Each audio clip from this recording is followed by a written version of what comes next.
আসে জঙ্গল, এত যে ঘন জঙ্গল, আমরা যে মানুষ যখন জঙ্গলে ঢুকতে গেলে বেঁধে যাই, তো ও যখন আসে জঙ্গল ওর গায়ে বাঁধে না, কেননা ঘন্টায় 80 মাইল হাঁটে। হ্যাঁ, কিন্তু বাঘ আসলে কি আপনারা একদম বুঝতে পারেন না? বাঘ যখন আসে, ঠিক আছে, আগে হেঁটে গেলে বুঝতে পারি, যখন আসে তখন বুঝতে পারি না। ও কী রূপ নিয়ে আসে, কীভাবে আসে, আমরা তো বুঝতে পারি না। ঠিক আছে, ওর দেবকুলে জন্ম আর আমাদের নরকুলে জন্ম, আমরা কি করে বুঝবো ওর মহিমাটা? ধরলে খায় না, অনেকে নিয়ে খেলা করে। হ্যাঁ, খেলা করবে। হ্যাঁ, জাস্ট করেছে তপসল। বাঘ যদি মানে কোনো মানুষকে ধরে তাহলে সে খেলা করবে, খেলা করে, অনেকে খেলা করে। ঠিক আছে, নাকে এসে শুনবে তুমি মরে গেছো কি বেঁচে আছো, তোমার দম নিঃশ্বাস পড়ছে কিনা, জাস্ট করেছিল তপসলদার। ওই যে মুহূর্তটা, হ্যাঁ, সেটা জাস্ট একটু জানতে চাইছি। ওনার, আমার ওজন ছিল যদি 80 কিলো, তখন হয়ে গেছে 50 কিলো। মানে দেখে, তার ভূমিকা দেখে ভয়ে, ঠিক আছে, মানে কি রকম একটা কি একটা রূপ, মানে কি বলবো, কিভাবে তার যে সামনে যে নাকের সামনে যে গপ ফপগুলো ছিল,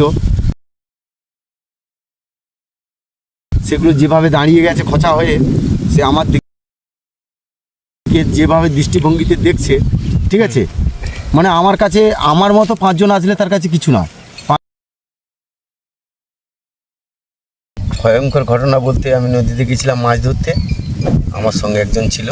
আচ্ছা, বাঘের কবলে পড়েছিল, সেখান থেকে তাকে ঠাকুরের কৃপায়, মা বনবিবির কৃপায় উদ্ধার করে নিয়ে এসেছি। বাঘটা কিন্তু ফলো করেছে 2:30টার কাছ থেকে। আচ্ছা, আমাদের নৌকোটা যে জায়গায় গিয়ে নম্বর দেওয়া হয়েছে, নৌকোর পিছনে একজন শুয়েছিল। আচ্ছা, ঠিক আছে, তাকেই ফলো করে বাঘটা ওখানে ছিল, 2.5 ঘন্টার উঠতে ছিল ওখানে। যখন শুনি চিৎকার পড়েছে, একজন ঘুরে আসলো নৌকোতে। ঠিক আছে, সে নৌকো বহদ্দারের কাছ থেকে, বদ্দার ওই মন্ত্র বলে বাবুকে, মানে বাঘকে সরিয়ে দেওয়া ওখান থেকে। সবাইকে আমন্ত্রণ, আশা করি ভালো আছেন। সুন্দরবন জীবন, সুন্দরবন জেলে মহলদের জীবন, সুন্দরবনে আমাদের জীবন, সব কিছু নিয়েই আমাদের কাছে, আপনাদের কাছে ফিরে আসি বারবার। আর আজকের গল্পটা একটু অন্যরকম। আজকে একজনের সাথে আমার পরিচয় হয়েছিল, যে বাঘের বাচ্চাকে ধরতে গেছিলো, মানে বাঘ মামার বাচ্চাকে ধরতে গেছিলো, এবং সেই ধরতে গিয়েই সে বিপদে পড়েছিল। তার পুরো গল্প আমরা শুনবো, এবং এইভাবে মানুষ মাছ কাঁকড়া ধরতে যায় দিনের পর দিন, যেটার উপর মানুষ নির্ভরশীল, এবং খুব কষ্ট সেই জঙ্গলে নেবে নিজের জীবনের ঝুঁকি নিয়ে মাছ কাঁকড়া ধরতে যায়। এবং আমার কাছে সেটা খুব খুব কষ্টকর। আমি তাদের মুখে শুনি, এবং তোমরাও দেখো, তোমরা ফিল করো, তোমরা বুঝতে পারবে যে সুন্দরবন মানুষের জীবনে কতটা কষ্ট, কতটা দুঃখ, এবং তারা শুধু এর জন্যই অপেক্ষা করে। প্রতিটা পদক্ষেপে আছে মৃত্যুর হাতছানি, আর সেই মৃত্যুর হাতছানি হাতে নেই কিন্তু।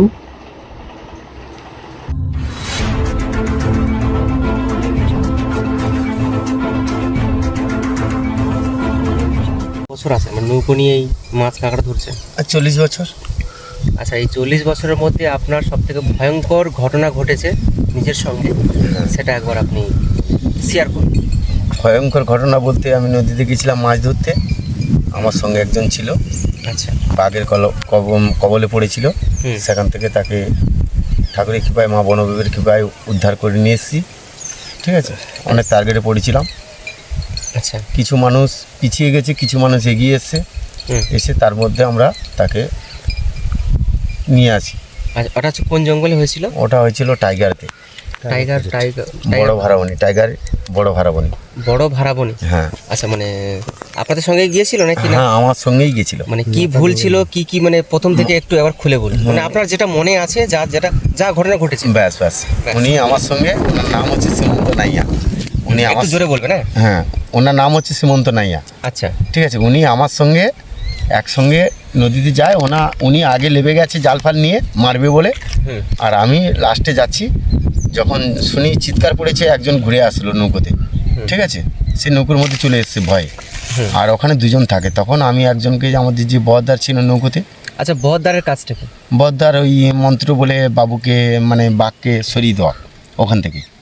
আচ্ছা, মানে যেই জঙ্গলে মাছ কাঁকড়া ধরবে সেখানে আমি মন্ত্র বললে ওই হ্যাঁ, বাঘ আসবে? বাঘ আসবে না, উপরন্ত ওখান থেকে অনেক ডিস্টেন্সে সে থাকবে, এর মধ্যে অনেক আসবে দূরে না। থাকবে, তাই তো? হ্যাঁ, ওনার একটা রাউন্ড আছে, রাউন্ডের বাইরে থাকবে। আচ্ছা, তারপরে?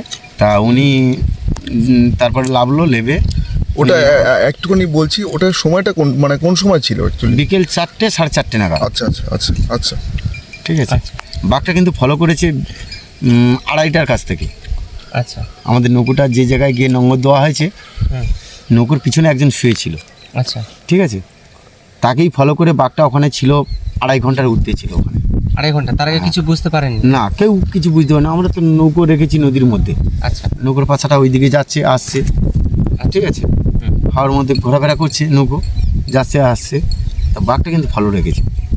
আচ্ছা। ঠিক আমরা নেমেছি, মানে আমি নামিনি যদিও, আমার আগে যারা নেমেছিল তাদেরকে ফলো করেছিল একজনকে, আচ্ছা। ঠিক আছে, কিছুজন পেরিয়ে এসছে, আমরা আবার দুজন গেলাম, গিয়ে ওই বাঘকে তাড়া করে ওইখানে আমরা ওই নৌককে নিয়ে আসি। মানে উনি হচ্ছে নেমেছিল, হুম, মানে উনি বুঝতে পারেননি, তাই তো? না, উনি বুঝতে পারেনি। আচ্ছা, যখন আপনারা ছাড়াতে যান হ্যাঁ, তখন বাঘ ছিল ওখানে? হ্যাঁ, ওখানে মানে স্পটে সেই ছিল। মুহূর্তে কিরকম বাঘের রূপ বা আপনাদের আমি যে মানে- ছাড়াতে গেছি, আমার তখন ভয়, আমি গাছ খুঁজছি, গাছে উঠে যাবো। না দাদা, আমি আমি একটা- বাঘের আমি রূপটা আমি দেখে। আমি আমি জাস্ট একটা জিনিস জিজ্ঞেস করছি, যে যেই সময় আপনি দেখলেন, হ্যাঁ, যে আমি এই সময় দেখলাম, হ্যাঁ। সেই মুহূর্তটা, মানে সেই আপনি যে আপনি মনে করুন, ধরুন আমি জিজ্ঞেস করছি, আপনি হ্যাঁ। মনে করুন ওই যে মুহূর্তটা, হ্যাঁ, সেটা জাস্ট একটু জানতে চাইছি।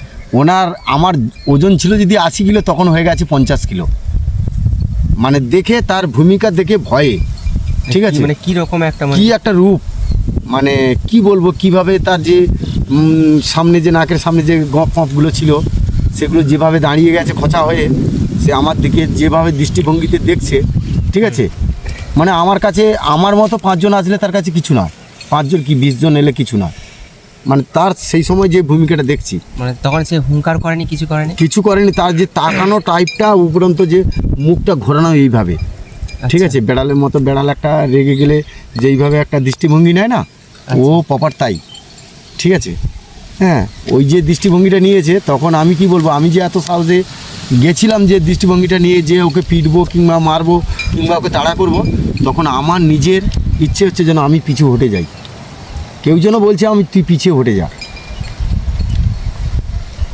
কিন্তু আরও 5 জন যে আছে তাদের কথা কিন্তু আমি চিন্তা করলাম না, আমার নিজের কথা চিন্তা করলাম, তাহলে কত বড় হিংস্র জন্তু। আচ্ছা, ওটা কি একদম নদীর চরে হয়েছিল না জঙ্গলের ভিতরে? জঙ্গলের ভিতরে, মানে কি কাঁকড়া ধরতে যাওয়া হয়েছিল? না, মাছ ধরতে যাওয়া হয়েছে, পাটা জাল বসানো, মানে পাটা জাল শুকনোর মধ্যে দেওয়া হয়, রাতে বন্যা হয়ে গেলে ওই জালটাকে তোলা হয়, ঠিক আছে, বন্যা হয়ে গেলে তোলা, আবার জল খেড়ে গেলে, মানে শুকিয়ে গেলে, ভাটি হয়ে গেলে আবার ওইখানে মাছ ধরা হয়, ওর ভিতরে যা থাকে সেই মাছটা অ্যারেস্ট হয়ে যায়, ওই মাছটা ধরা হয়। আচ্ছা, এমনি মানে কাদা তো নরম একদম, হুম, আমরা এমনি হেঁটে গেলে তো মানে কেউ বুঝতে পারে যে কেউ হ্যাঁ, আসছে, হ্যাঁ, কিন্তু বাঘ আসলে কি আপনারা একদম বুঝতে পারেন না? বাঘ যখন আসে, ঠিক আছে, আগে হেঁটে গেলে বুঝতে পারি, যখন আসে তখন বুঝতে পারি না, ও কী রূপ নিয়ে আসে, কীভাবে আসে, আমরা তো বুঝতে পারি না, ঠিক আছে, ওর দেবকুলে জন্ম আর আমাদের নরকুলে জন্ম, আমরা কি করে বুঝবো ওর মহিমাটা। মানে বিশাল বড় তো একটা মানে জঙ্গল না? হ্যাঁ, এই জঙ্গল জঙ্গল ওর গায়ে বাঁধে না, ও যখন আসে, জঙ্গল এত যে ঘন জঙ্গল, আমরা যে মানুষ যখন জঙ্গলে ঢুকতে গেলে বেঁধে যাই, তো ও যখন আসে জঙ্গল ওর গায়ে বাঁধে না, কেননা ঘন্টায় 80 মাইল হাঁটে, ঘন্টায় ওকে 80 মাইল হাঁটতে হয়, তার মধ্যে রেস্ট, খাওয়া দাওয়া সব কিছু থাকে বাঘের, বাবা, ওকে কিন্তু ঘন্টায় 80 মাইল না, খিদে দৌড়তে তো হবে। খিদে তো তোমার রোজ পায় না, বাঘের তো খিদে ওর আমরা একটা যেমন আমরা খিদে খাই, আছে হ্যাঁ, 4:30-5টা না না নাগাদ, না, সূর্য রোজ- লাল হয়ে যাওয়ার না, না, টাইম, আমি সেটা বলছি না, কোনো যদি যদি শিকার করে, সারাদিন ওনার না কোনো পায়, যদি শিকার করে, ওই সময় খায়। আমি যেটা বলতে চাইছি, কোনো যদি শিকার করে, শিকার করার পর যে আমি শিকার করলাম, আমি আমার খাবারটা পেট ভরে গেল, তো ওটা একটা সময় থাকে তো, যে এরকম কোনো ও কিছু- শিকার করলেও সেই টাইমটা খায় না, আচ্ছা, যেমন বলছি তাপস হালদার, ওকে খেয়েছিল, ও যখন বাঘে ধরেছিল একটা কথাই ধরেছিল, দাদা ছিল কি? আমি ঠিক বলছি, আচ্ছা বলো। ঠিক আছে, বাঘ সঙ্গে সঙ্গে ধরলে খায় না, অনেকে নিয়ে খেলা করে, হ্যাঁ, খেলা করবে? হ্যাঁ, জাস্ট মানে করেছে তপস হালদার। বাঘ যদি মানে কোনো মানুষকে ধরে তাহলে সে খেলা করবে? খেলা করে, অনেকে খেলা করে, ঠিক আছে, নাকে এসে শুনবে তুমি মরে গেছো কি বেঁচে আছো, তোমার দম নিঃশ্বাস পড়ছে কি না, জাস্ট করেছিল তপস হালদার। ও এতক্ষণ আমাদের এখানে এত লোক পড়েছে, আমার জ্ঞান তো এত লোক পড়েছে শুনেছি, এত টাইম কেউ বেঁচে থাকে না। অনেক সময় বেশি ছিল না, এত টাইম কেউ বাঁচে না। হ্যাঁ, অনেক টাইম বেঁচে ছিল এই তপস হালদার। মানে খেলা করছিল নি? ওকে নিয়ে খেলা করেছে, ওকে কিন্তু আগে কিছু চোট করেনি। এটা আপনি ঠিকই বলেছেন যে আমাদের footage- ক্যালকুলেশন, আমরা ছোটবেলা থেকে নদীকাল কথা, করছি। যে footage-টা 40 আমরা বছর, দেখেছি। 40 বছর বয়সটা কম নয়, 40 বছর আগে থেকে আমরা নদী করছি, ঠিক আছে। আচ্ছা, মানে একটা বাঘ হচ্ছে মানে একজনকে শিকার করে তার সঙ্গে খেলা করবে? হ্যাঁ, খেলা সব ভাগ তো সমান নয়, অনেকে বেশিরভাগ অংশ মানুষকে নিয়ে খেলা করে। ওরা বেঁচে আছে কি না, হাত পা নাড়াবে, টেনে নিয়ে যাবে, তাদের মনের মধ্যে একটা আনন্দ। আমরা কিছু উদ্বাংশদের কিছু কিছু খাবার গুড়িয়ে পেলে আমরা কি করি, মনের মধ্যে একটা আনন্দ আসে তো, হ্যাঁ। হ্যাঁ কি না? কিংবা আমরা বছরে একবার একটা জিনিস খাচ্ছি, তার মধ্যে আমাদের একটা দৃষ্টিভঙ্গি আলাদা থাকে তো, আনন্দ সহকারে বেশি খেতে ইচ্ছে করে তো, ওই জিনিসটার উপরে আগ্রহ থাকে তো, ওটাই তদ্রূপ, ওদেরও তদ্রূপ। ওরা সব দিন কিন্তু মানুষের খাবার পায় না। আরে সত্যি কি বাঘ মানুষের মাংস খায়? হ্যাঁ, খায়, খায়, আমাদের চোখে দেখা খায়। আমাদের স্পটে আমরা যখন ছাড়াতে গেছি, এখানে আর একজন পড়েছিল কাঁকড়া ধরতে গিয়ে, আচ্ছা বলো শুনি। ঠিক আছে, হুম। সে আমাদের এই সামনে এই যে ডাবরভাঙা জঙ্গল যে আপনাদের ঘোরাতে নিয়ে গেছিলাম, আচ্ছা। ওই ডাবরভাঙা জঙ্গলের দিকে সামনে গেলে তার এই সাইডে খেয়ে নিয়েছিল, ডান সাইডে, হুম। মানে কোমরের উপরে। আমার কাকু জানে, বলবে উনি, ঠিক আছে, উনি আমার থাকতে মাস্টার, আচ্ছা। উনি জানে এই বিষয় আরও বেশি আমার থাক থেকে। হ্যাঁ, উনি বলবে এই সাইডটা খেয়ে নিয়েছিল আমাদের স্পটে দেখা। আমরা যখন ছাড়াতে যাচ্ছি 25 মানে 20-22 জন, 15-16-17 জন মতো গেছি, সবাই তো আর লাভেনি।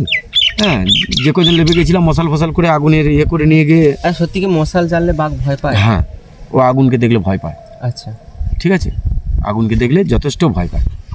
আচ্ছা। আমরা যেটুকু দেখেইছি উপরন্ত আমরা জানি এটা, যে আগুন দেখলে কিছু না হলেও পিছলে। আবার বহদ্দার অনেকে চালান করে, বাঘ এমন এমন বাঘ আছে হুম। এই জঙ্গলের মধ্যে কোনো খোঁচার উপরে কিংবা কোনো গাছের উপরে যদি পা তুলে রাখে, হুম। ওর কোনো বহদ্দারি কোনো সাজবে না, খাটবে না। আচ্ছা, মানে কোনো মানে এক কথায় গুণিন হ্যাঁ, তান্ত্রিক।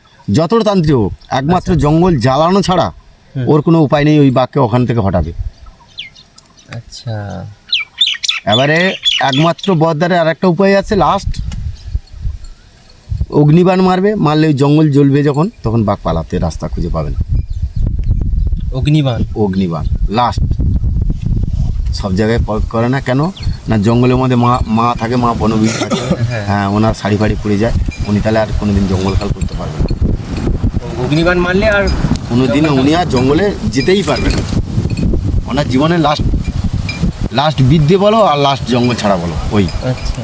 আচ্ছা, জঙ্গলে তো হরিণ শুয়োর টোর তো প্রচুর আছে। হ্যাঁ, আছে। এগুলো তো বাঘ খায়, হ্যাঁ, তারপরেও মানুষের উপর আক্রমণ করে। হ্যাঁ, বাঘ কি বলেছে জানো তো? হুম। বাঘ তো এক দক্ষিণরা, এক দেবতা। হ্যাঁ, দক্ষিণ ও বলেছে, ও যখন বার হয় হুম। বলে আমার সামনে যেন নর না পড়ে, আমি যেন নরকে না দেখতে পাই, মানুষকে দেখতে না দেখতে পাই, আর দেখতে পেলে সে যেন আমার সামনে থেকে ঘুরে না যায়।